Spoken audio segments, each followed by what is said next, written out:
So hey guys, good morning. Welcome back to my channel in my lifestyle. I hope कि তোমরা সবাই খুব ভালো আছো আর আমিও ভালো আছি। আর আজকে চলে এসেছি আর একটা নতুন রেসিপি নিয়ে। আজকে বানাবো হচ্ছে ভেজিটেবল উপমা। তার জন্য আমি এখানে কিছু উপকরণ নিয়েছি।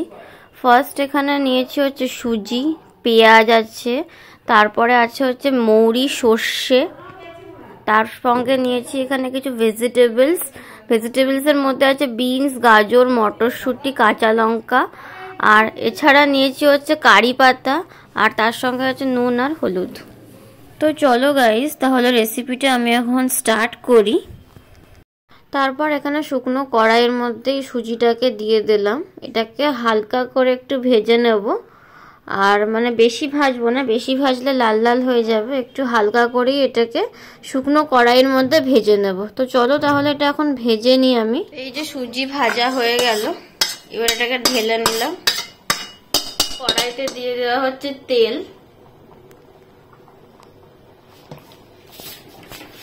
তেলটা এবার কিছুক্ষণ গরম হবে। তো এবার এই তেলের মধ্যে দেব সর্ষে আর মৌরি। সর্ষে আর মৌরি ফোড়ন দিয়ে দিলাম।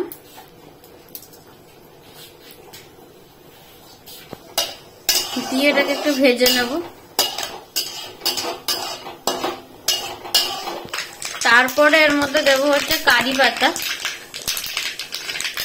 তারপরে এর মধ্যে কারি পাতাটা দিয়ে দিলাম। আর দেব হচ্ছে লঙ্কা কুচি, কাঁচা লঙ্কা কুচি। তো এগুলো একটু ভালোভাবে মিক্স করবো সবগুলো একসাথে। তারপরে এর মধ্যে সব সবজিগুলো দিয়ে দেবো, গাজর, বিনস, কড়াইশুঁটি সবগুলো দিয়ে দেবো। দিয়ে ভালোভাবে মিক্স করব। আর এর মধ্যে দেবো একটু নুন, আর দেবো অল্প করে হলুদ। দিয়ে ভালোভাবে এটাকে মিক্স করব।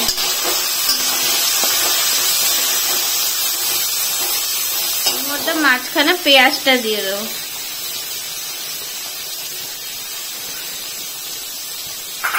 দিয়ে এবার সব জিনিস একসাথে ভালোভাবে মিক্স করব, আর একটু ভালো করে ভেজে নেব।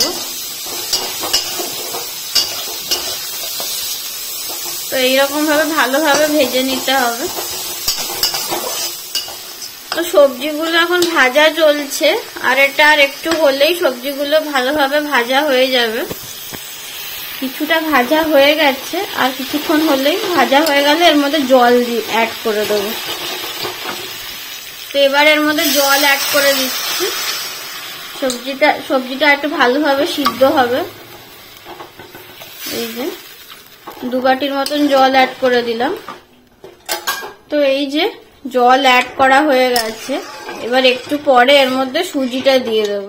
এই যে এখানে জলটা ফুটে গেছে, আর এবার সবজিগুলো ভালোভাবে সেদ্ধ হয়ে গেছে। তো এর মধ্যে একটু পরেই সুজিগুলো দিয়ে দেবো। তো সুজিগুলো এবার এর মধ্যে অ্যাড করে দিচ্ছি, যত সবজি আছে তার সাথে। তো এরকম দিয়ে নাড়াতে হবে। তো এবার সব জিনিস ভালোভাবে মিক্স করতে হবে। এইরকম ভাবে সব জিনিসগুলোকে ভালোভাবে মিক্স করতে হবে। এই যে সব জিনিস ভালোভাবে একসাথে মিক্স হয়ে গেছে। এইরকম ভাবে এটাকে নাড়িয়ে যেতে হবে, না হলে নিচে লেগে যাওয়ার চান্স আছে। তো এই যে উপমা আমাদের হয়ে এসছে, এবার এটাকে নামিয়ে নেব। এইরকম কালারটা এসছে উপমার। তো চলো এবার এটাকে সার্ভ করে নি। তো এই যে আমাদের উপমা সার্ভ হয়ে গেছে, আর কালারটা কত সুন্দর এসছে দেখো। তো চলো এবার এটা খাওয়া যাক।